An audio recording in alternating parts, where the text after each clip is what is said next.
So, episode 56 of the Inside Real Estate Podcast. Today, I have on somebody I've known for quite a while, Matt Morton. He is the owner of Craftsworth Construction and super cool guy. And I think what you're going to see in, him talking about his business and what he does, that there's a little bit of passion behind it, which, obviously he's running a business. And he does a great job at that. But it's nice to see people who actually enjoy what they do and put a little love in it, right? Absolutely. Love in the cooking. So, Matt, thanks for coming on. And if you could just give everybody like a quick background on you and tell us a little bit about your business. Yeah, sure. Brian, thank you, first off, for having me on here. Really appreciate that. And yeah, like you said, we've known each other for quite some time. We weren't always friends. We weren't always, part of the same group, right? But it has been a while. And your work, I just got to start off with, man, is just incredible. It has really helped take our business to where it is today. Without being able to present the photos and how well they turn out, I don't know that our company would have gotten to where it is. So yeah, with that said, I'm local to the area. I've always been, born and raised right here in Chester County. A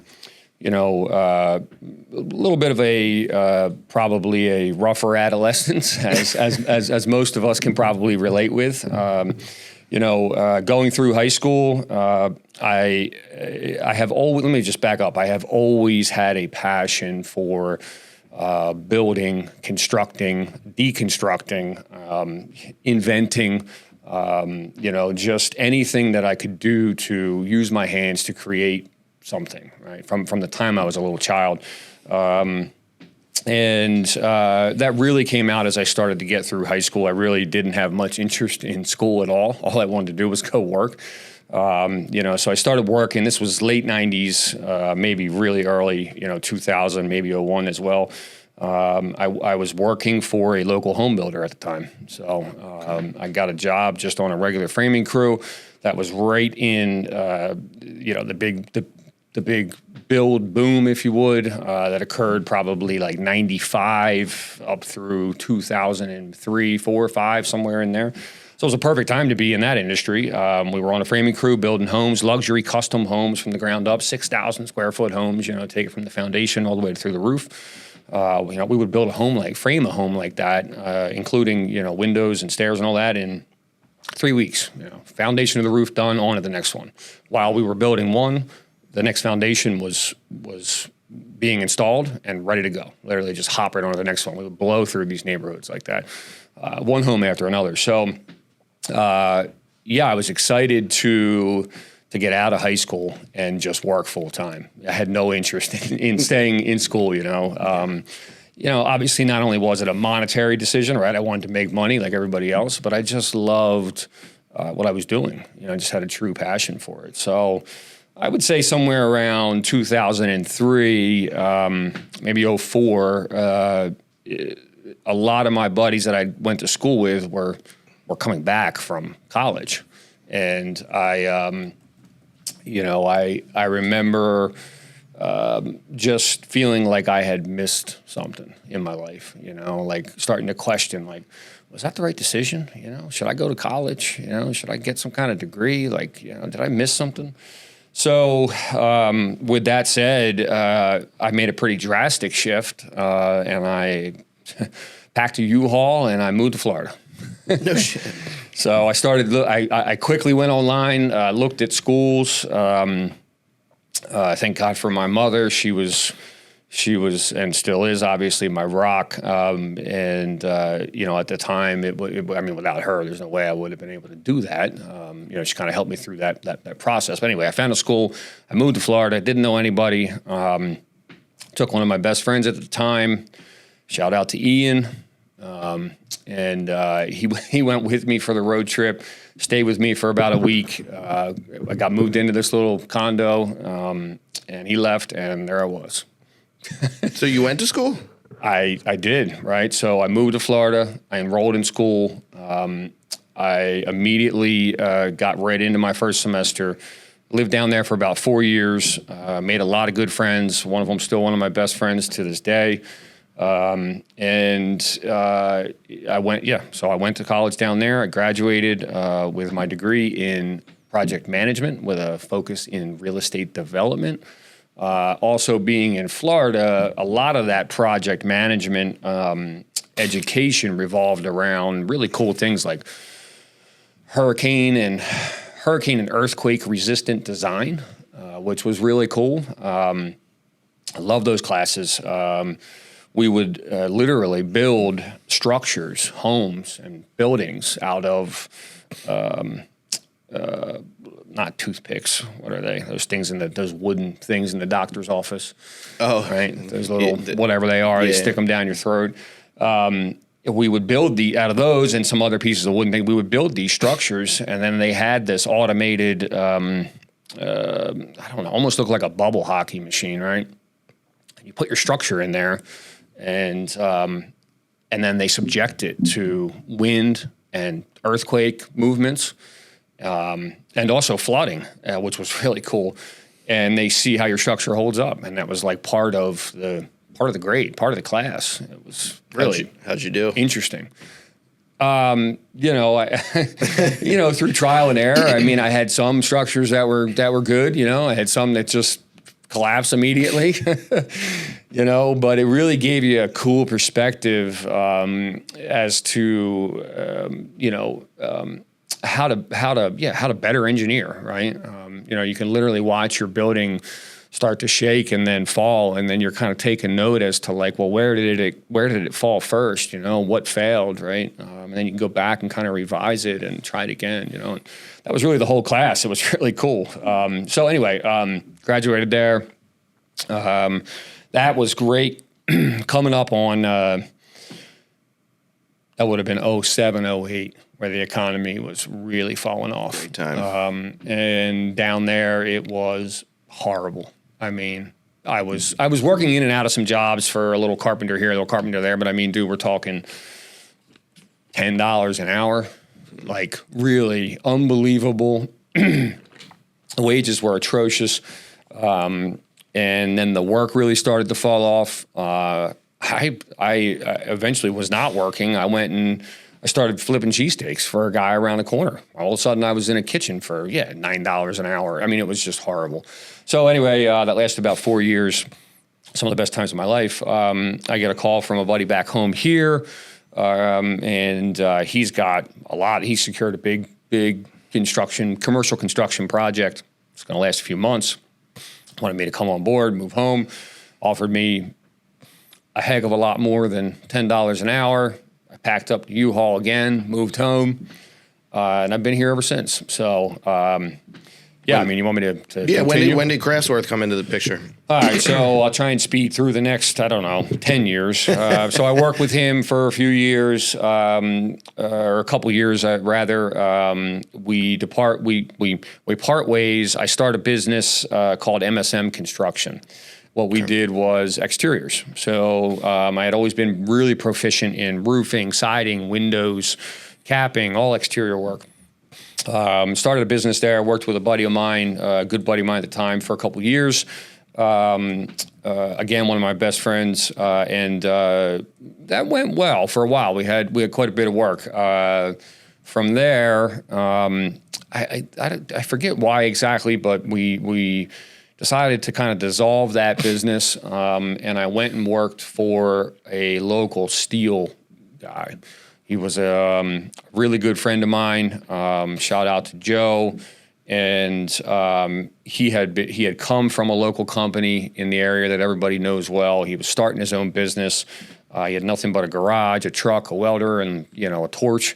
And all of a sudden, I found myself in love with welding, rigging, fabrication, steel building, erection. I mean, we were taking plans for a restaurant, a Hole of Hands or whatever.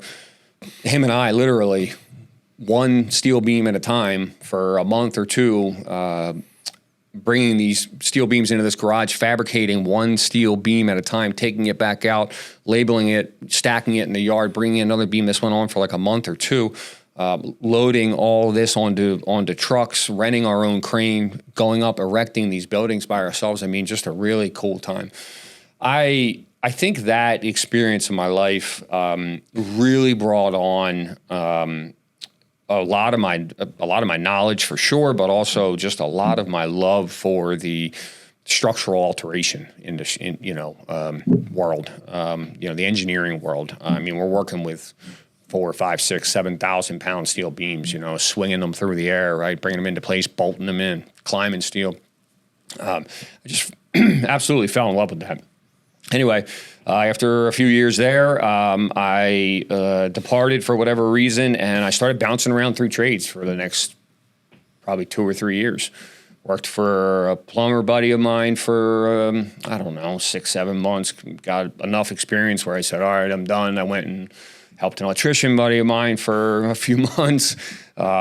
Same thing. I was always good with electrical anyway. So anyways, kind of bounced through trades. I landed in Delaware County working for a guy that I had found in the kitchen, bathroom, and basement kind of remodeling industry. That was where a lot of my experience, hands-on experience, started to come from demolishing an existing space and actually, remodeling, right? Producing that new space. So I worked with him for probably 4 or 5 years. Great dude. Really appreciated that time working with him and his company. It just got to the point where it was too far. It was all the way out in Delaware County. It wasn't local. And I had a lot of things and ideas that I wanted to do myself, and I wanted to do differently, and I knew that I could do differently. And so I departed ways with him, and all of a sudden, Craftsworth Construction opens up, right around early 17, somewhere in there. Yep. Can you talk about the, was it just like the gradual moving into Craftsworth, or was there just like a moment where like, I like doing this, I could see myself doing this, and like, shit, let me just make the leap. Like, how did that happen? Yeah, so it was gradual, like probably 6 months gradual, right? I really started thinking about it, while I was still working for this other guy, and I didn't have any work lined up or anything, but it just became really it became really relevant that apparent rather to me, like, hey man, I've been through like almost every trade there possibly is in this industry. Sounds like it. With the exception of HVAC, which again, I know a good amount about. I'm not going to go install a system in your home, but myself. But yeah, I had been through every trade. I had so much knowledge and I had a passion. And I also began to really realize that I really enjoyed working with people, and actually communicating with the homeowner and making decisions on the fly, design decisions, and being creative, right? Here comes this like creative outlet that I always had. And it was like, I just realized how much I loved that. So I found myself on projects, with this other guy, and I was just realizing like, outside of not owning the business, I'm basically running a business, right? Running this job, doing all the paperwork for it. I'm dealing with just about everything for it. I'm seeing it through from start to finish. I'm making design decisions on the fly. Anyway, so when that whole picture came together, that was really what sparked, okay, let's do something for yourself. You're ready. So nice, man. That's where it came from. Yeah. Yeah. That's great. You kind of like worked your way towards it. For me, when I started this business, I was just like, I had gotten out of school. My dad bought some camera equipment, so let's start a business. I never thought about doing this. Wasn't even on my radar. Yeah. And then it was just like, kind of like, yeah, I think working with the people a lot is something that I like too, because it's, it's interesting. It is. You get all sorts of personalities, characters, that type of thing. But yeah, and everything you're saying, like, it's apparent. in working with you, seeing when we shoot the shit on at your jobs and stuff. Yeah. And you're talking about. I mean, it's you're not just making this up. I mean, this is what you tell me when the cameras are rolling. Yeah. Which is it's very cool to see. Do you remember your first job when you got started? I do. Yeah, I know exactly what it was. It was a master bathroom. Yeah. Yeah, it was a master bathroom in Downingtown. Great lady.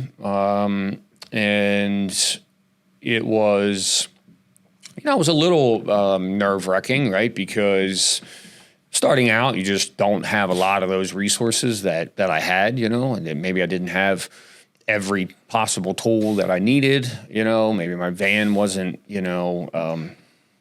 stacked, and ready to go. Maybe didn't have a whole ton of cash flow or money to buy all these materials I needed, right? So it's kind of, you still kind of are faced with that challenge up front of like, all right, we're going to do this. I know I can do it. Are all the other pieces going to line up, and they did. It was a great job. I mean, it was a master bathroom. What were they looking for? Like when they, like, how did acquiring that client happen? Was it just through, talking to people? How did that happen? Yeah. So, how did that happen? So I had done another project in the neighborhood for a lady a couple years back as like a little side project. It was a much smaller bathroom. I did it by myself. It was a hall bathroom renovation. We really didn't do much. I retiled the shower walls, maybe a new toilet, tile floor, and vanity or something. Right? It was like a quick little side project. And then she had given my name to this neighbor of hers. Okay. And that's where that came from. So when you initially hooked up with this client, how did what did they come to you with? What were they looking for? What was their vision that they wanted to realized? They had it's a typical probably 2000 era, maybe a little bit prior, right around the time that I was building the homes there. Builder grade home, right? So you walked in and it's just like this big giant tub in this huge tub surround, these old tiles, old shower, solid pan, old cruddy shower door, dated cabinets, just the typical dated builder grade bathroom. So they just wanted everything new. I think we did end up keeping the jacuzzi tub for whatever reason. We just made the platform a little smaller, made a little more room, made the shower a little larger. Nice frameless glass shower door, nice tile work, vanities, trim, paint, all the way through. So that was kind of their vision from the start, was like, we just want all this out of here. We just want it to look nice and new and clean. But of course at the time I didn't have all my resources I have now. My drafting software and all my processes and that we go through the design and the material selections and all the connection, all the vendors. And I didn't have any of that really. Do you have a crew at that point? No, I had one guy helping me who is no longer with us, but I had one guy helping me, and that was it. And it was kind of like, hey man, I got this job. I'll pay you when I can. It was very kind of off the back of a napkin. But I spent some serious time writing the original business plan for Craftsworth before it even started. I had written like a 15-page business plan or something. Yeah. Which is funny to kind of read back on, yeah, man. I always find it, crazy. It's like sometimes like in the moment, right? Like we are your business, my business. We are where we are in 2026 right now, and then sometimes there's periods of time where, and I'm sure you go through the same thing, where you feel like you're just, almost it can feel like maybe you're running in place sometimes. Yeah. But then when you look back, you're like, man, we've come a long way. Long way. Yeah. Been through a lot, yeah. One thing I've noticed, there's always seems to be when we shoot your projects, right? there's always seems to be some aspect of it that's unique or, just something that you don't see every day. Sure. We just did one recently where you had the homeowner in their basement didn't want to see doors. Yeah. So you created like kind of hidden doors Sure. with shelving. That's pretty cool. I remember you did one. I don't remember which one it was, but it was a kitchen, and you kind of had the counter. The counters were kind of like that waterfall. Yeah, look there. Yeah. There was a bathroom where you it was almost like where you had like it's almost like wood tiling meet the actual ceramic tiling. Yeah, the organic threshold. Yeah, that was pretty sick. Yeah. Talk about that. Is that something that just comes about based on what the homeowners are looking for, or is it or sometimes it's coming suggestions from you, or like, hey, this would be cool if we did this, and then they kind of take your suggestion. Sure. Talk about adding those things to your projects. Yeah, so I can take credit for everything. I design it all. I know. I definitely cannot take credit for every design element. In fact, most of our clients, which I'm very grateful for, they have a lot of ideas. They want to get into some really cool, eclectic, different things that you don't see that much, or maybe they're just pulling them off of Pinterest or whatever, right? With that said, yeah, I have always been one to kind of push the limits a little bit with maybe what my current knowledge is of something, or like what we can do, or like, maybe we can, maybe let's try it, right? I've always been one to be like, I really like that idea and I want to see if we can do it, right? So because it's just important to me that at the end of every project, you can stand back and say, man, this is awesome, right? Like, this is so cool, whatever it might be, hidden doors, organic thresholds, TVs that pop out of the ceiling, whatever, right? Just really different, cool stuff. It's just important that it doesn't end up just as like another cookie cutter remodel, which some projects are that way. I don't want to necessarily classify them as cookie cutter. They're all unique in their own way, but some are more basic than others, But I really enjoy being able to bring different elements like that into our projects. So to kind of answer your question a little more directly, a lot of the material selections, that blend with each other, come from either my homeowner directly. They already know this is our cabinet, this is our tile, this is our faucet. Or it's a blend. Maybe they've worked with some of the professionals at the supply houses that we recommend for tile, for plumbing fixtures, and they help them there.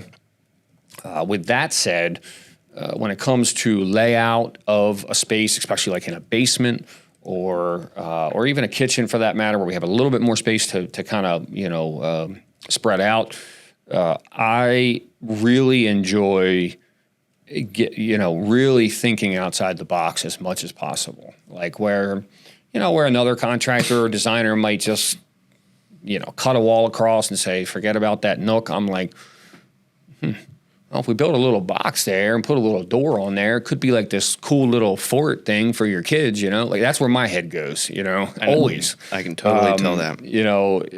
And I'm not afraid to say that, right? Even in like an initial consultation. I'm like, hey, your kids want a cool little fort under there? Something they didn't think about. Yeah. Right? Sometimes you get sideways looks. Other times they're like, that sounds cool, right? Yeah, for sure.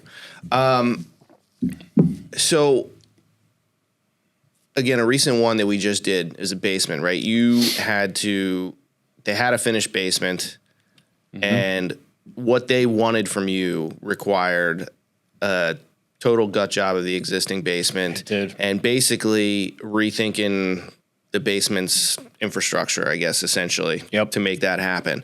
So I think a lot of people, minus the person when they're thinking about their specific project, a lot of people are thinking like finished basement is just drywall, carpet, and then I can put my TV and stuff and whatever down here. But like, talk a little bit about what goes into some of these projects and maybe tie in how like your background and your journey through the trades and all that probably helps you and maybe makes you a little unique in what you do. Yeah, sure.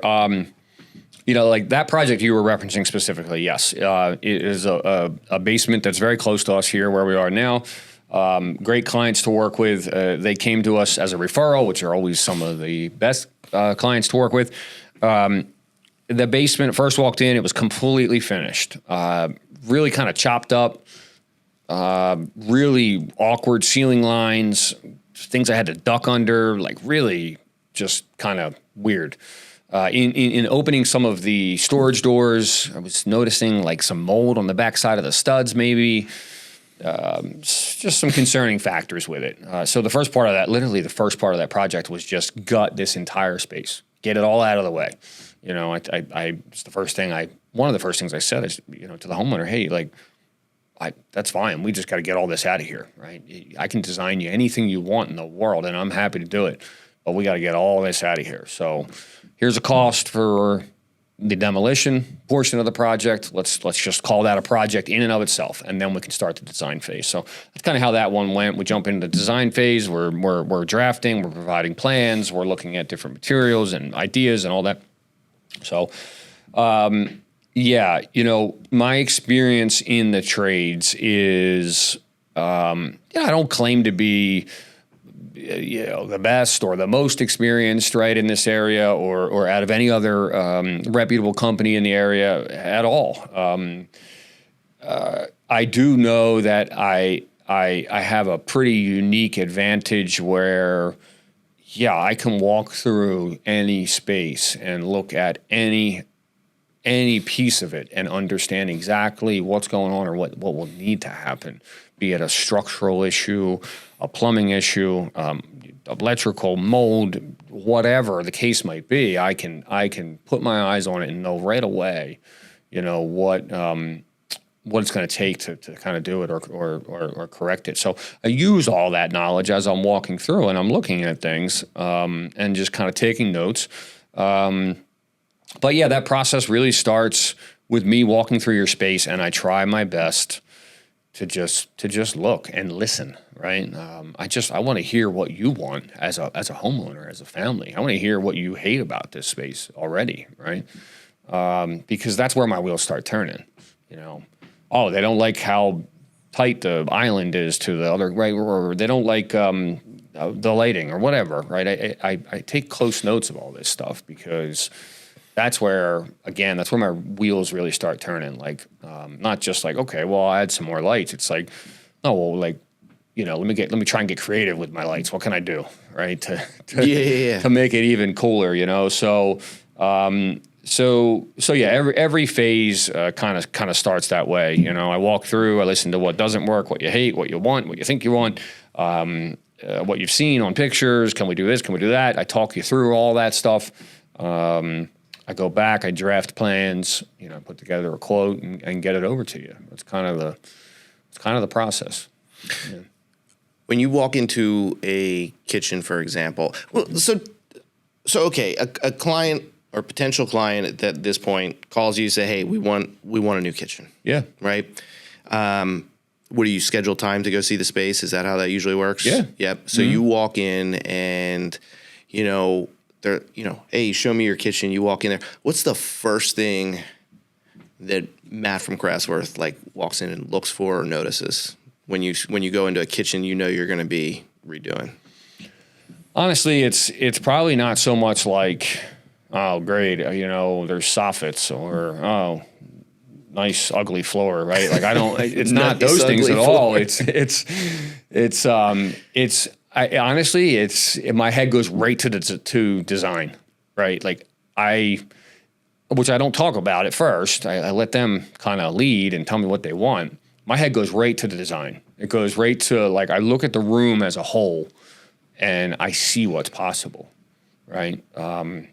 If money weren't an object, right? Like I see what I can do to the space almost immediately in my head. Do you work backwards from what it could be with money is no object with them and say like, this is what we could do. And then like, okay, here's your budget and we work backwards?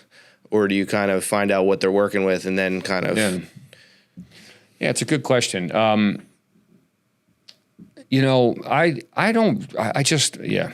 really don't believe, or I just never have started an initial conversation with a client around how much money do you have, right? Sure. Like it's just never a thing. It doesn't really matter to me, at least at first. What's your budget? How much can you spend, right? You know, I know for a fact there's a lot of my very competent, reputable competitors in the area. They won't even step onto your project if you tell them you don't have a certain dollar amount, right? On the phone in that first call. It's just how it goes, you know. Yeah, most of our kitchen remodels are like $200,000 to $300,000, and you're thinking, okay, well, I don't know. I mean, maybe I had 100,000 or 75. I guess, you know, yeah, we can't work with that. Sorry, right? Yeah, that's how it goes. I know that because I have worked with many clients who have said, yeah, we called this one, and that was the conversation. And it just blows my mind. It's like, well, how do you know? Like, first off, it rubs people the wrong way. Like, right, you're coming at them like, how much money can you spend? You know, it's like, let me see your space and see if I can help you. You have no idea what the space even looks like, right? Like, how do you know if, you know? I bet it's probably cool too, because it's like, if you went into it with that mentality that you're talking about that maybe some other companies have, right? You'd probably suck the life out of your own job. Yeah. Because you'd probably miss out on opportunities to do some pretty cool shit. Absolutely. 100%. So yeah, to your kind of like circling back on that. Yeah, I walk in, I look at the space, the client's talking, this is our kitchen, you know, we were thinking maybe we want a bigger island, we definitely need more cabinetry, more countertops, we think maybe this closet should go and we can move the refrigerator over there, and a lot of times they're thinking correctly. Like, I look at this space and I'm like, yeah, that's all pretty much what I would do, but here's what else I would do. You know, for instance, I was just in a kitchen remodel. It's a nice kitchen. It's not a project yet for us. I'm hoping it will be. What seems to be great clients, great homeowners. Very similar situation. Walk in, this is our kitchen. It's way too small. It's way too crammed. There's a closet on the one side. It's just like this huge pantry, right? Like we used to see in kitchens. We want this going. We'll put the refrigerator over there, we think.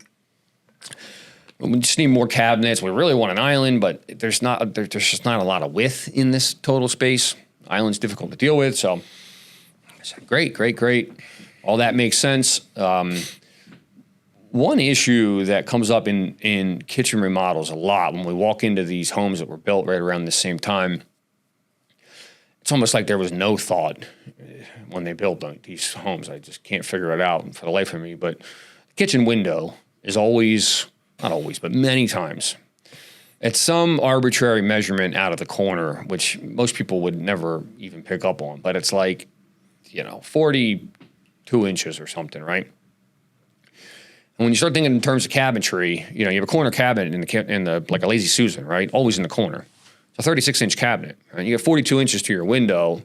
Basically just barely leaves you room to drop your sink base in and keep your faucet center on your window, right? Meanwhile, you're like pinched in the corner. And normally it turns the corner and you're right there kind of pinched against your range, right? Usually. So that's exactly how this kitchen was. And from a function standpoint, if I didn't tell you, I'm also kind of half a chef. I take a lot of pride in my cooking. I cook a lot. I was raised that way. And yeah, I love to cook. So I spend a lot of time in the kitchen. I know how they function. And so what really irks me is like, if there's no elbow room and there's no counter space, like left and right of your range or your stove or I'm sorry, your sink, Or if you're standing at your sink and you don't have a trash can next to you, or your dishwasher's not next to you, or something like that. That's how this kitchen was. So these are all issues I was going to deal with. But the first issue I had to deal with was getting the window to move, right? Move over so that we can fit some more cabinetry down the line before you have your sink. So we designed this kitchen. It's beautiful. Pull the window over a couple of feet, allows me to get a nice roll-out trash can next to me after the Lazy Susan. Nice large sink base, nice large window to let in some lighting. And then sprawl the countertops out all the way down from there.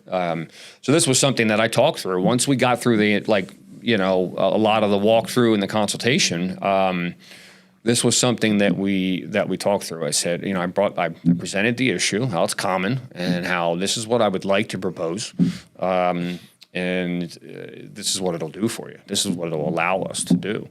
So again, I think circling back to where your question originated, yeah, like we don't necessarily say, let's go all in, right? But it is kind of my nature to steer them towards, hey, like let's design and price what you want, right?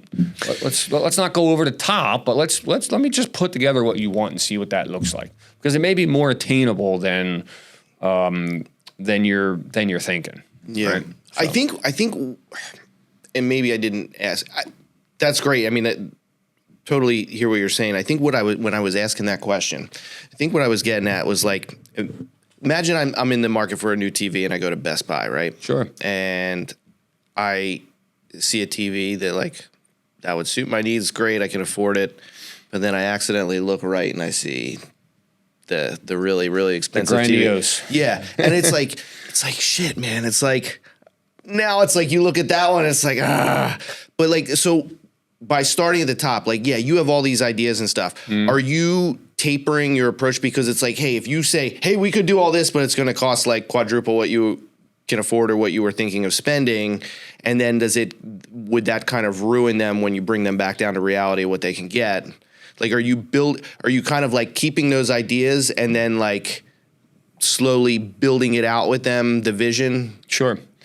Yeah, I would say, yeah, that is kind of how it goes. I definitely comment when I'm there in that initial consultation. If they say something where I'm like, well, I think that's great, but I know in my head it's adding 10 grand right there. I won't say, well, that adds 10 grand. I'll say, we can definitely do that, but it's adding some cost to the project, right? So that they're aware. Okay, that design piece is going to add some heavy cost. So, yeah, kind of just trying to get back to your, like, that has happened. We have come in, way, way high from where somebody thought they might be, and many times it's no fault of our own or the homeowners. They don't necessarily have a clear perception of what these things cost. Yeah. Our website right now, for anybody that's listening or cares, does a really good job at spelling out what you can expect from a cost standpoint relative to what kind of design or size or layout. So, yeah, I mean, I think that's all great, and it's not to say it's because I remember when my parents had their kitchen redone. I think they were in like $40,000-$50,000 range, and they got a pretty nice job done. But I mean, sure. like, I know kitchens are what year are we talking? I mean, we're probably talking a while ago. I mean, kids are like 2000 or when you were in high school, or after that? Probably a little after that. Probably like around 2010, give or take. Yeah, and I think it's. But I mean, like, I see some bathrooms that cost what their kitchen costs now, yeah. and it's just, it's the nature of the beast. But I think I don't know. I mean, when I listen to you talk, I feel like even if you're going to throw a big number at me, I feel like you come off really trustworthy, like you give a shit, and that I think. That I think people would probably have, I feel like you would build trust pretty well with these people. Now, to the trust point, do you find that like trust builds over the course of a project, or is it just, you know, like where is trust actually like solidified with your clients? Like where do they're like, we're all in? Is it just like, hey, they like your idea, but maybe they're kind of like still like, holy shit, we're about to, you know, give this guy a lot of money. Yeah. Like, how does that work in your industry? Yeah, I think to your point, it can build, you know, over the course of a project. You know, I've always known, and I always make it a point, right? Is like I have definitely always known that, especially now owning my own home and having a family in my home, right? Somebody strange walks through your front door that you don't know, right? Whether you know, if you invited them in, like you can almost, and everybody has this ability, like you could read somebody like pretty quickly, right? Do you feel comfortable around them? Are they kind of weird? Are they awkward? Are they not right?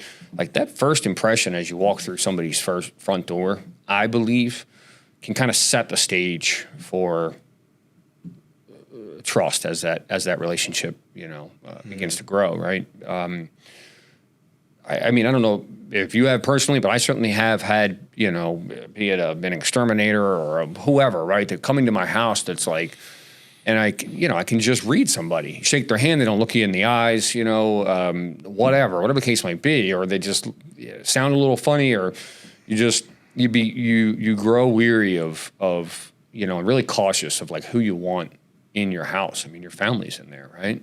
You know, especially as a man of a household, you're like, you know, your sole purpose is to guard that front door, right? So, right.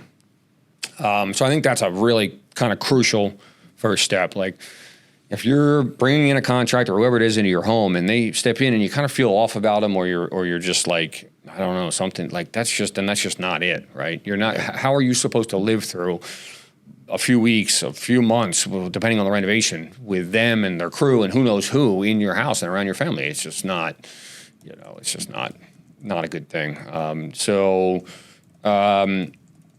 You know, and I believe that I am a straight shooter. I will, when I come to your home to see your kitchen, of course, we like to get work and put work on the schedule and keep the guys busy and make some money, right? Of course. Who doesn't? But none of what I tell you or what I see or what I design or whatever revolves around me like selling something to you or really like I'm trying to think about how to phrase it. Like, it's not a sales pitch. I am there to look at your space, to figure out if I can help you, right? That is what I am there first and foremost to do. And that's really it. If I can help you, I'm delighted and I'm very happy about it. And then we're off to the races from there, right? So that is really the way that I approach every new client, every home that I step foot in. I'm just a real person. I will tell you know, you tell me if you want this, that, or the other thing. I will tell you I like it, I don't like it. I think there's something better we could do. You know, I'm not going to just leave. I'm not going to just say what you want to hear, right? And it's easy for anybody to say this, right? Like, you know, oh, this is my sales pitch, you know. And you do hear people say that a lot. But it's just who I am. You know, as a person, I am not going to fight for your project, right? To I have to get this. I'll lower my number. I'll, you know, whatever. Like it just doesn't. Not good for either party, right? It's correct. You know, it just either works or it doesn't. And you feel comfortable with me in your home and trust me, or you don't, which I don't know that I've ever run into.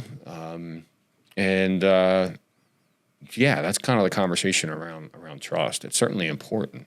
You know, you need to be able to trust whoever it is you're working with that, you know, when an issue comes up during the project, are they going to be able to resolve it, you know, quickly, efficiently, ethically, right?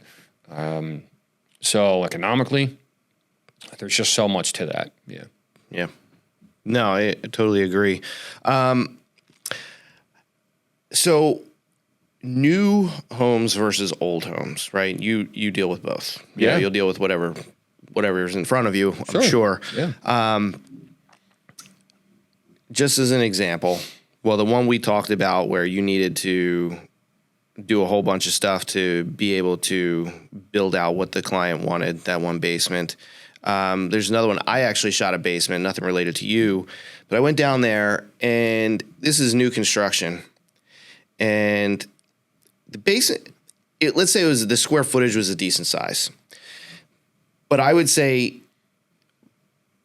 a third to maybe more than a third of the basement was just columns, and they were so close together, and there was two more open areas of the basement where, like, yeah, you could do something with that, but because of the way it was laid out, those spaces were so small, the spaces that you actually could do something, that, like, maybe you could have put a pool table in one section, but you'd be like banging your stick off the wall. And if you had a seating area down there with a TV, it would have been tiny.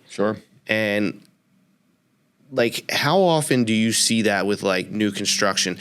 Is it still are builders getting better to where they just don't think about like what people are going to do with the space? Another example is where I'll see like in a dining room or a place where they have the cap on the spot where you could put a chandelier or something.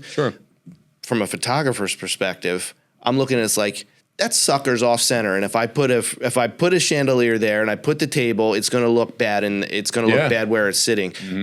Do you take those things into consideration, and like, what do you see with new construction and dealing with that? Yeah, sure. We definitely take those things into consideration.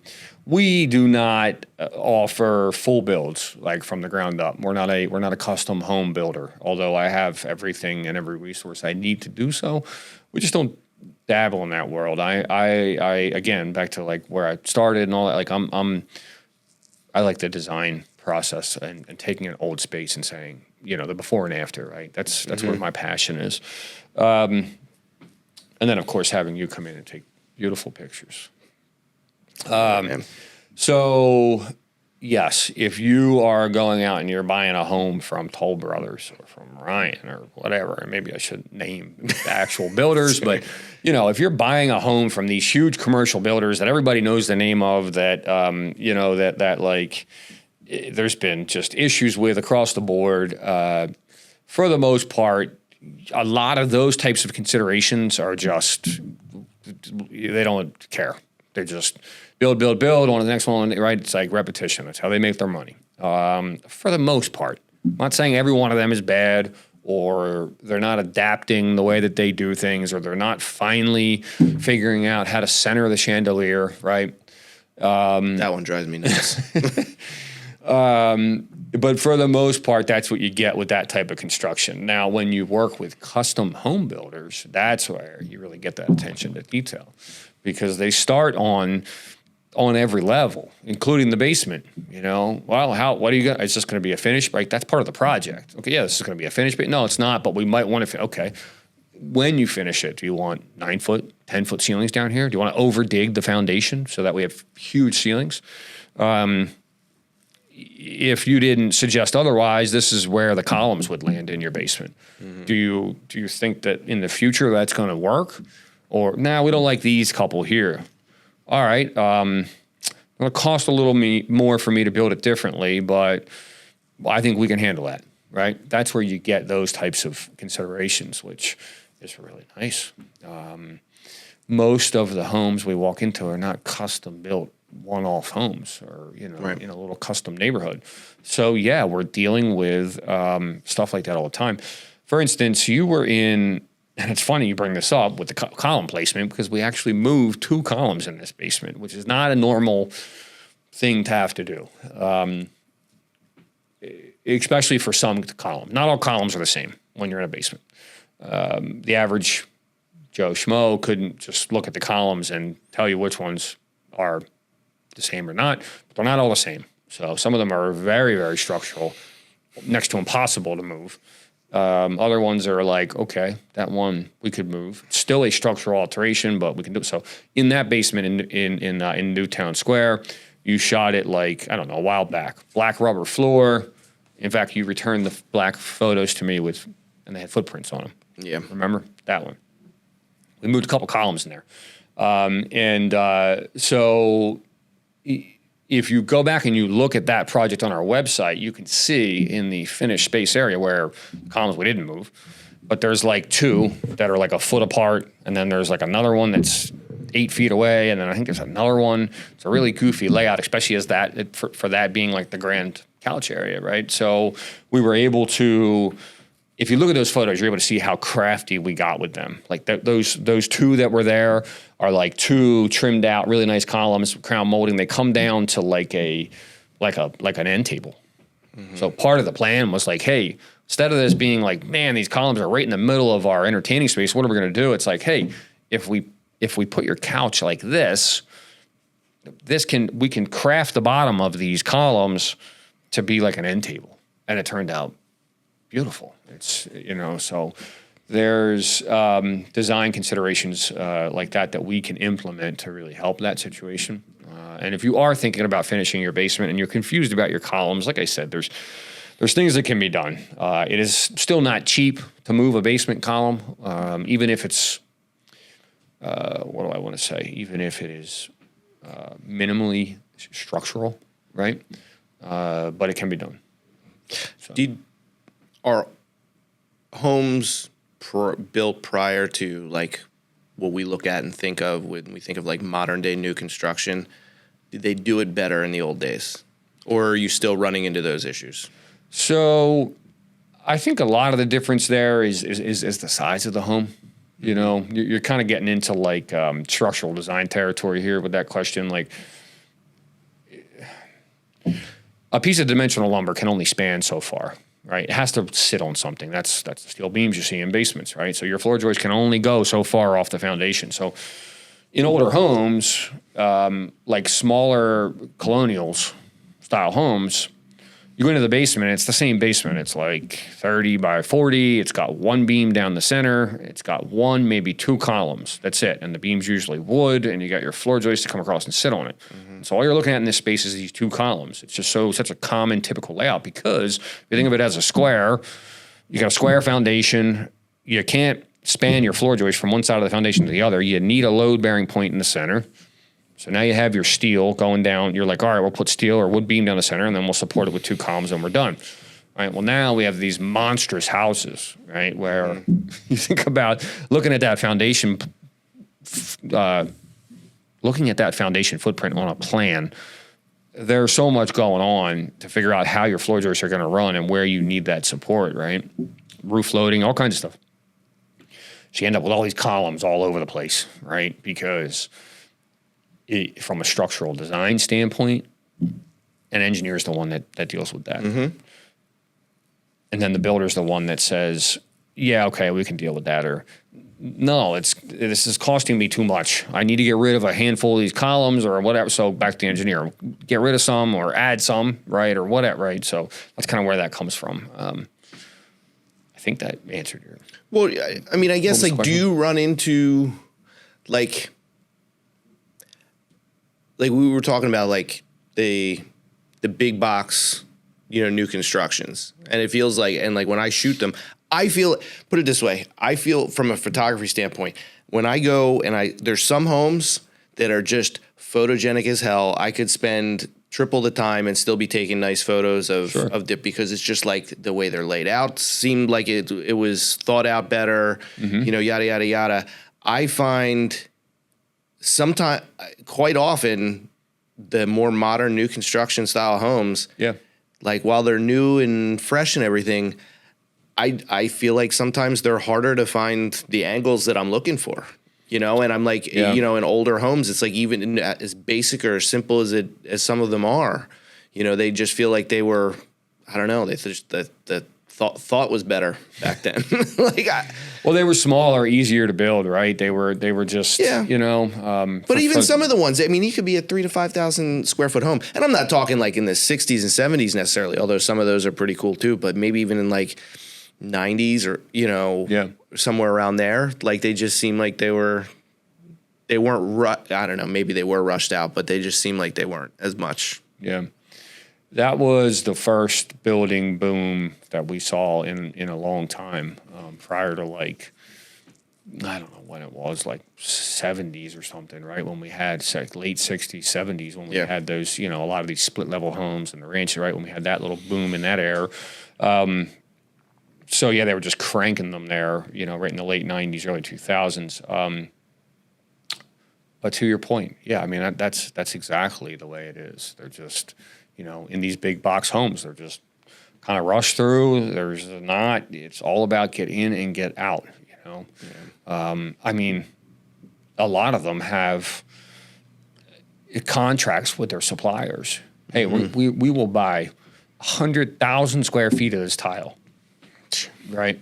Because they know they're going to use it in 500 homes. Yeah. Give us your best price, right? To whoever, Florida Tile or whatever tile manufacturer. That's as you can imagine, that is a major contract for one of those tile manufacturers. Right. That's what they do. Hey, they'll go to Sterling or Kohler or whoever. We'll buy, 5,000 of these shower pans or inserts or jacuzzi tubs. Yeah. Whatever, faucets. That's how they improve their margins, They get a tile for 10 cents a square foot instead of what you're paying $10 a square foot, right? Yeah. So Totally. they blow these houses out for nothing. It makes me think about, so with you mentioning those big contracts and stuff. So when you're doing a kitchen, for example, and you're getting cabinets, like you're getting them, kind of custom made for the project, right? So we have a lot of different ways. Our cabinetry is it's kind of across the board. I would say 80% of our kitchens, maybe 90% of our kitchens utilize what we call semi-custom cabinetry. What does that mean? So you have different levels. You have like really kind of generic cabinetry you're going to buy off the shelf at Home Depot or wherever, right? Which is very generic. You have, and then you jump up a level into semi-custom, and then you jump into custom. So you have these huge names in custom cabinetry like Craft-Made, which I'm not a fan of. For the record, Omega, Thomasville, I don't know, a few others. Sure. In that middle category, you have, there's a handful of names in there where essentially the difference is you go from like very basic, not the best quality, to like much more customizable, much better quality, to full customizable, and the quality is really about the same, right? Because once you get to this point of quality in the middle, you're not getting, in my opinion, and what we've seen, at least for the dollar value, you're not really getting that much better quality. Now, if you go to, I have several contractor friends, that are custom cabinet makers. They're like right here, local, in their cabinet shop. They will hand make you a cabinet. That's where you really start to jump it up in quality. Because if you, if you are still, like if you're ordering from Craft-Made, if you're ordering from some of these other bigger names that people are all, that know and are all, oh, these are the best cabinets, right? They're spending, in some of our larger kitchens that you shoot, they would spend $50,000, $60,000 just to get the boxes inside their kitchen. Literally. Wow. That's it. Where in the semi-custom cabinetry world, you're spending, I don't know, 18, 20K, right? 25, maybe, right? Mm-hmm. So you're saving about half the cost right there on your cabinetry. And sometimes people are like, well, is the quality there? Well, yes, it is there. And I can tell you because I have worked with both for many, many years, and we have dissected the the construction of both. So what you're paying for is that big name. It's like buying a shirt with a horse on it, right? Like that's all you're paying for.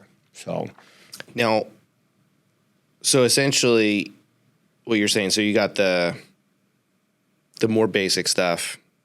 You got the semi-custom, mid-tier, then than the higher end stuff, which you're saying is kind of like diminishing returns in price when you start getting Big up into time. there, Big time. right? But then you're saying there's like almost the out of the box, like, hey, I want There something is. special. What am I getting for that next level up, that fourth level? Is it my ability to choose, hey, I want this fancy type of wood? Is it I want this custom routing job? You know, like what am I getting Sure. at that level? Yeah. So at the full custom level, what you're getting is any one of those companies will make you more or less anything you want.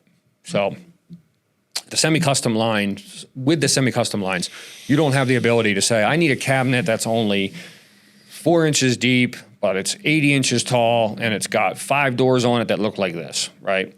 With the full custom lines, you have that ability. Really, whatever you can kind of draw in your software, they can build for you. So that's what you get at that full custom line level. Compared to, so with the semi-custom lines, you're still kind of isolated to what I want to call like the standard size cabinetry, which there's nothing wrong with that because you can, as you've seen in the kitchens that we produce, you can have a really nice kitchen dealing with quote unquote standard size cabinetry, right? So that's the difference between those two.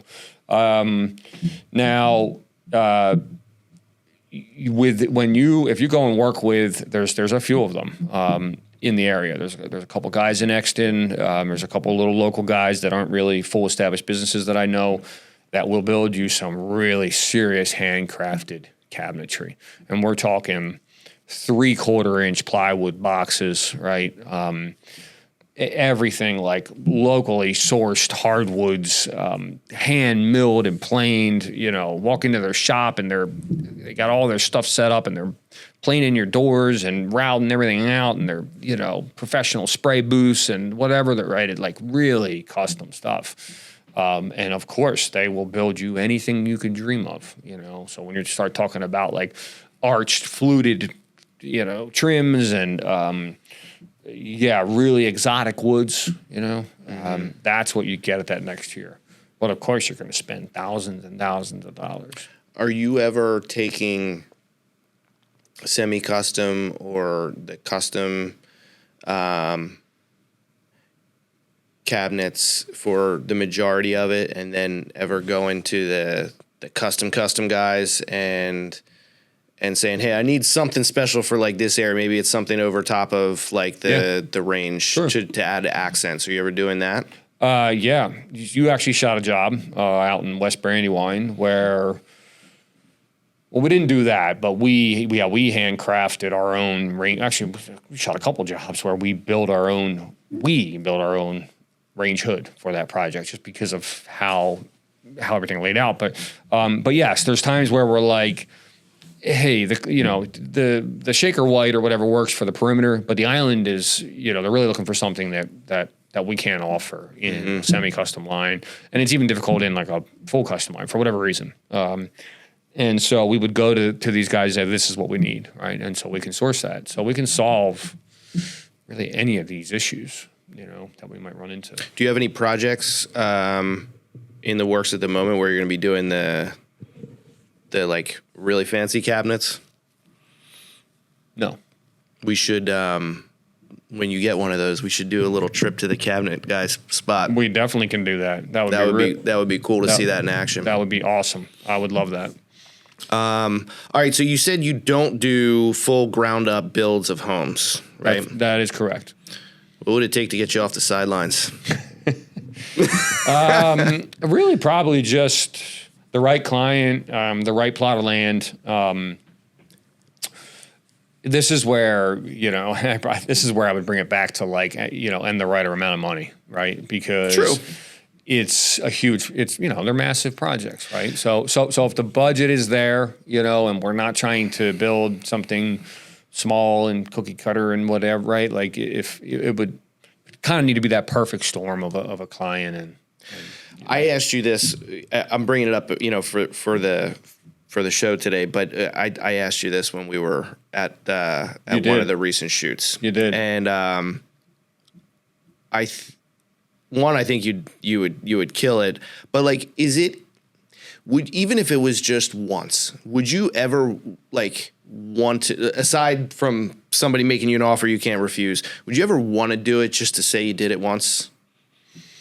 If it was like a special opportunity, like is it, or do you just not care to do that and it would just literally be a business decision? No, it's are you, do you want to build a house? I would gladly build one for you, buddy.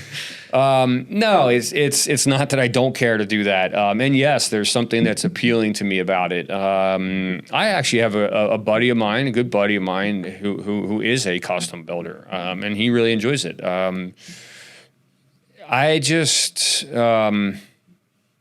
It is appealing to me.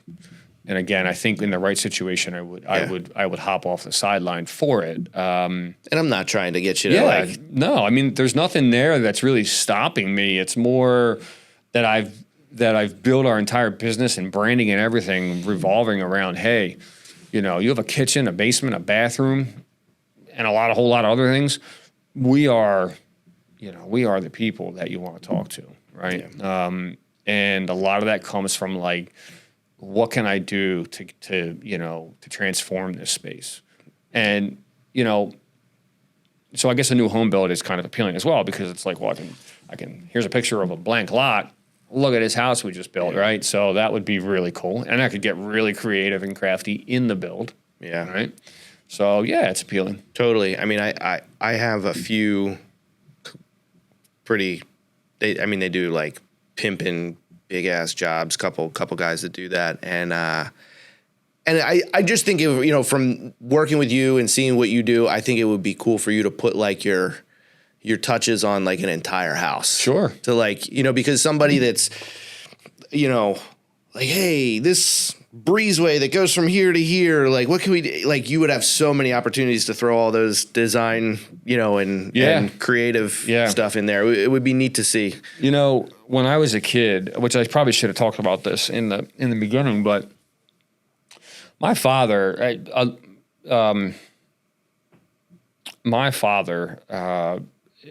is really probably the soul. That's absolutely where all my creativity and knowledge and hands-on, building of things really started in my life, was because of my father. He was that way. He is that way to this day. So that's where everything started. But this is making me think of that, right? I would wake up as a child. He probably doesn't even know that I remember these things, but I would wake up as a child, no older than my son now. I mean, probably 5 years old. And I would come down in the mornings, and he would be sitting at the kitchen table. And we're talking 90, 91, 89, 90. He was sitting at the kitchen table with graph paper and a ruler and a pencil all spread out. And I'd sit down next to him, and he was drafting floor plans of homes. He drafted himself and had built an entire custom home in the Radley area, right, in '89 that we moved into, a 6,000 square foot home, 7 bedrooms, 7 bathrooms, 7? Yeah, something like that. Monstrous home. To the point where the family room was ginormous, right? And what he did was he drew and drafted and constructed a bridge in my house, connecting one side of the second floor of the home to the other side of the second floor of the home. So you walked in, the family room ceiling opened up, 19-foot ceilings, and there's a bridge across the room, and it's the hallway upstairs, and you just walked across. I always thought that was so amazing. Anyway, so like he just had that ability to kind of design and draft and draw. And so I think a lot of my creativity comes from there. So to like your point, I would love to have that opportunity, I guess, to be able to do that. It just hasn't really been presented to me. I think it will at some point. Yeah. That would be neat. You got to let me know when it happens. I will, for sure. I'll have you shooting the whole thing. So that'd be awesome, man. Okay. when we talked prior to this, you had talked about kind of it, in a way, how you built your business around solving some problems you see in the industry, and how thinking about how you could better serve the customer. Sure. Yeah. Could you talk a little bit about that? What are some things that you're seeing in the industry that maybe don't serve the customer, and how you work related? Yeah. I think that conversation we had was more just before I had gone out on my own, and it was like I had, with all my previous work history, I had worked for individuals and companies that I saw a lot of flaws in their processes, in the way that they would deal with clients, in the way that they would deal with their employees, in the way that that they would structure their projects and execute their projects. Just little things in across a lot of categories. Which that's before I told you before I started Craftsworth, I sat down, I wrote this really detailed business plan. This was before like AI. I didn't just put in like, to AI, hey, write me a business plan, right? No, this was like 15 pages of me just cranking away, right? Mm-hmm. Like, obviously, maybe I looked up like, hey, here's a business plan template, right? And then I just cranking away. So I built that business plan originally solving all of these kind of issues that I had experienced myself with these other companies. Things like owner-employee relationships, right? Mm-hmm. It's so common even to this day, and it's so it's just the way most business owners are, right? It's a service. I pay you to do your job, right? Do your work, shut up, smile, whatever. Here's your money, right? Or you're not doing your work well enough, do it faster or do it right. See a lot of that. That just sits so wrong with me. My employees, the people that work for me, are like my trusted friends, family. I love them all, and a simple thank you, right? As much as you possibly can to them. Please, hey, this is what I'm thinking. What are you thinking? Let me hear your opinion, right? No, this is how you're going to do it. Just like I said, none of that. It's important to me when I pay whoever, I hand somebody a check. I look them in the eyes and I say, thank you. Thank you for your help. Really appreciate it. Even just my everyday employee, because I know how that makes somebody feel, because I worked for so many people, as many of us have, that's not the feeling you get from them. If you don't feel appreciated, you don't feel worth anything. You don't feel like you're contributing to anything. You don't feel like you're a part of something special, right? And that was honestly probably one of the biggest pieces for me that I just really irked me the wrong way over the years. And so I really drove that point home in my plan, was the kind of employer-employee relationship. Was like, I'm going to fix that. I'm going to make sure, I'm going to take care of these guys, number one. And I'm going to make sure that they know that I'm super thankful, right, for everything that they do every day. So I was that guy, right? Long days, long drives, kids at home, you don't have enough money, whatever, right? I was that guy for years and years and years. So so I changed that. And it's not like me being boastful or whatever, but I can guarantee you couldn't find a single person that worked for me. I challenge anybody to do that could ever say that, that I wasn't exactly that person that I just described to a T. Amazing. If not their best employer they've ever worked for. I just feel like that's important. So anyway, that was one of the things that I dealt with over the years that I said, yep, this is going to change. And then a lot of the other pieces are more just kind of process pieces. Like, why are we doing it like this? This doesn't make any sense. Like, why do we structure our contracts like this? This is how they need to be. This makes the client feel a little safer, a little more in control. Doesn't expose us to too much risk, but this is how we should write them. why are we gathering our products, our selections like this? It's crazy for the client to have to deal with. Like, we can simplify this process for sure, and it's no added headache for us. Right. Lots of little pieces like that. Okay. So that's kind of. I forget the original question. Just you were just talking about just essentially the process stuff. A good chunk too. That hey, I mean, these people are spending a crap load of money, of course, on this stuff, and it's like you were saying, I'm paying you for a job. Mm-hmm. Come in, do my kitchen. Here's your money, and leave. But working with these people a little more intimately. Sure. Caring, talking to them, trying to really understand what they want. Yeah. And like you were saying earlier, you're not selling them something. It's like you're the guy with the skills. You're the guys that can make what they want happen. Yep. And it's like, if you like me, if you like what I can do for you, then let's, embark on this journey together. Sure. But no, I mean, I can just, I haven't gone through the process of having you do, something in my house. Yeah. But I can see what you're saying. Like, I can picture it being exactly how you're describing it, sure. knowing you. Yeah. Yeah.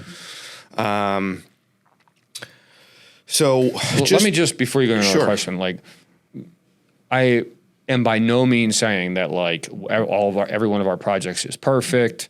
Well, we just do, there's never any problems. There's never any client, business owner issue, relationship issues, right? Like, those things happen, right? We're all human, So I think the important part is just how you, kind of how you deal with them and how you resolve those issues, right?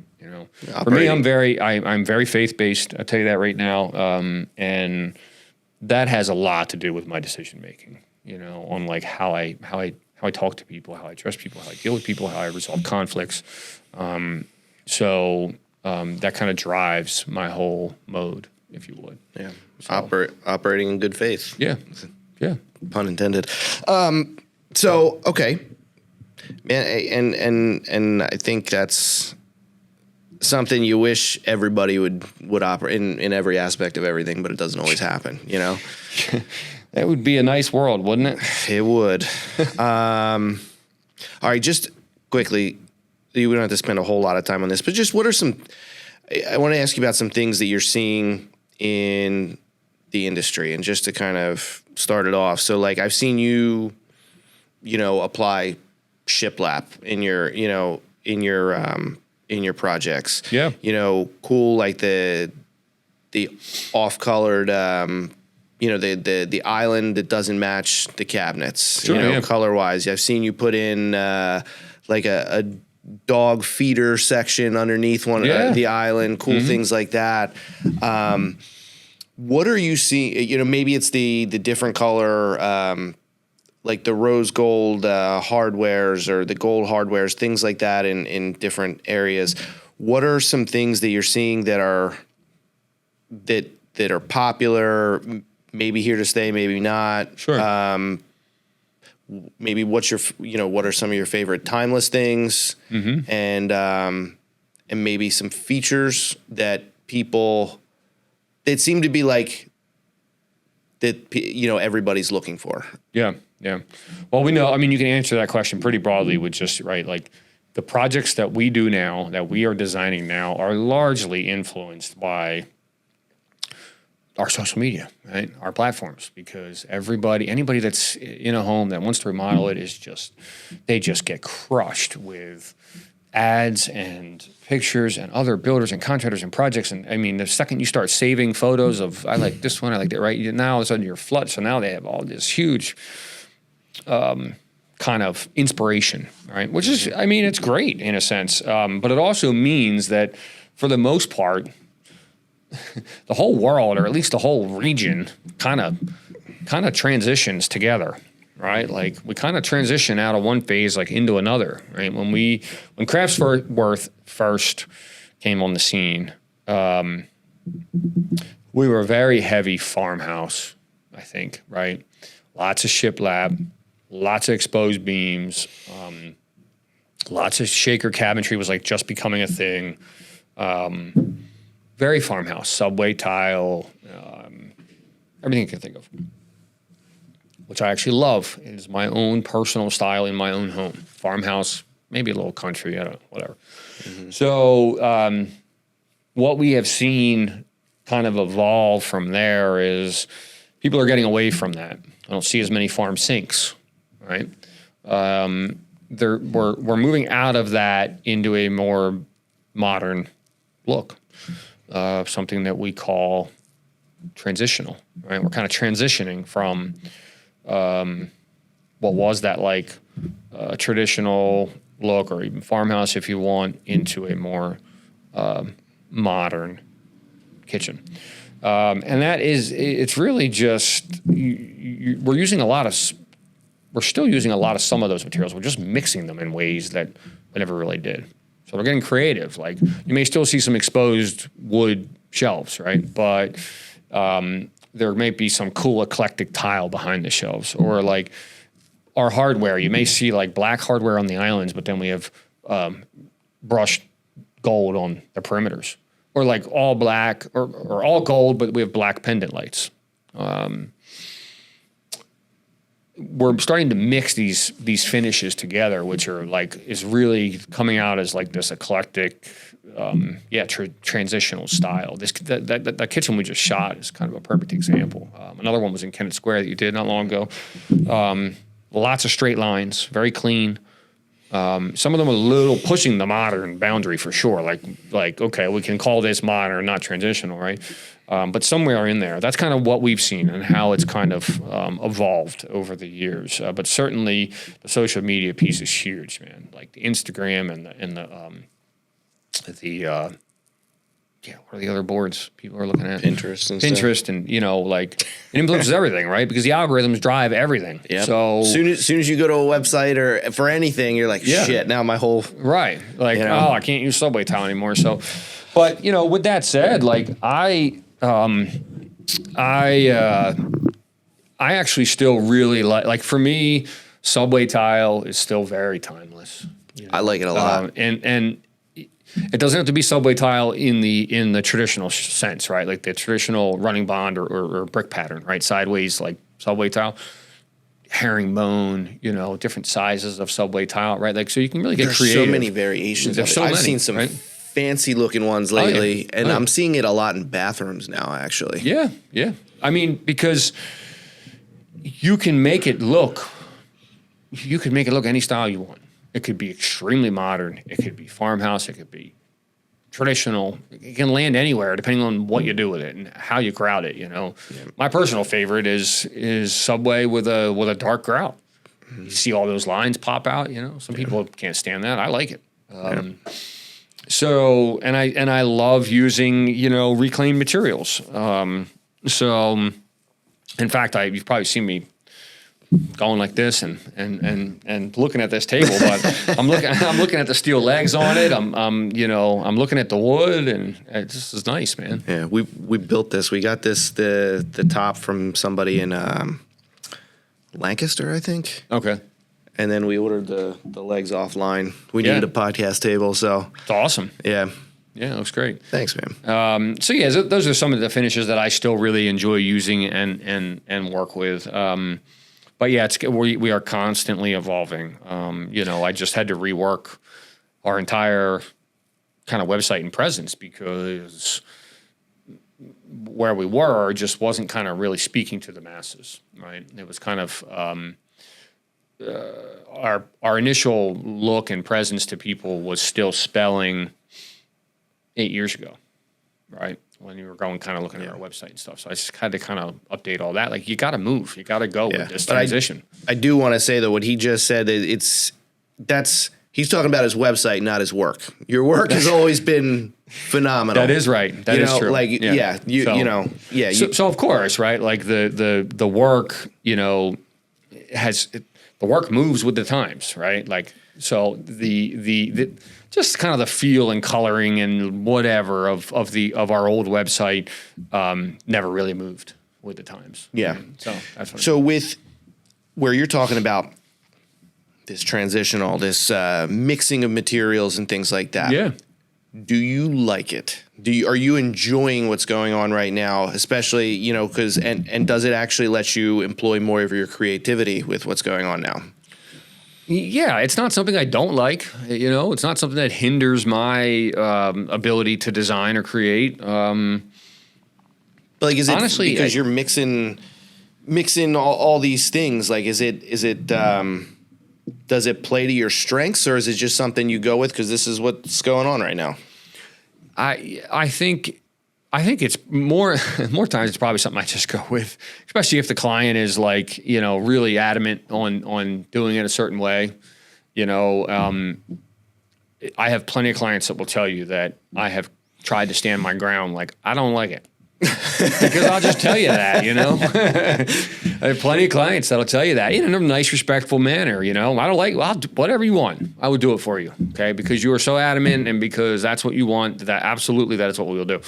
But I don't think I like it. And then we do it. And many times I stand back and I'm like, all right, I like it. Yeah, you know. So that does happen. You know, I'm always thinking of the finished photos. You know, that's important. Like, if we get into a pretty hefty project, it's like, man, this one has to count. Yeah, like it has to count. So I will guide clients, you know, in that regard. Yeah, yeah. Man, it's this has been a good conversation. Yeah, man, for sure. I super glad we finally were able to do this. For anybody else out there that, you know, if you or anybody you know is thinking about doing any work to your house, I mean, I would definitely give Matt a call because, you know, we're not, you know, he's not joking when he tells you how he operates, and I've seen it firsthand. You know, this guy's and the work is always top notch. But tell people how. What's the best way to get in touch with you? Where should they be following you places? Sure, yeah. So we're all over the place. The best way to get in touch with me is likely just calling me. Calling or text, you know, that's fine. But visiting our website, checking out our photos, going through the website. The website is extensive, so there's a ton of Q&A on there. There's a ton of information on there. There's a lot of resources for you. Describes our processes in full. It describes what you can expect, you know, from a cost perspective in a lot of detail. So that's a really good starting place for any homeowner. Is like, get on the website, go through all that, right? Go through the projects, look for inspiration. You know, read through some of the Q&A that interests you. Follow us on social media. You know, on Instagram, Facebook. But yeah, for sure, contacting us, the contact form on the website is another great place. Goes straight to me directly. So I get that almost immediately. And then, yeah, obviously just calling us, and we'll come out and meet with you. That's awesome. And then last and final question, we ask every one of our guests, send us off with a positive message to the world. Positive message to the world. So,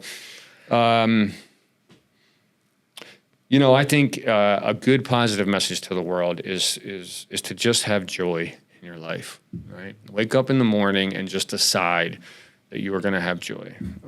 Lead your life anchored in your faith, and just decide that you are going to be a happy, joyful person. You know, there's just so much negativity and hate and things in this world. It's all around us. We can change that, you know, kind of one person at a time, right? And it makes a huge difference.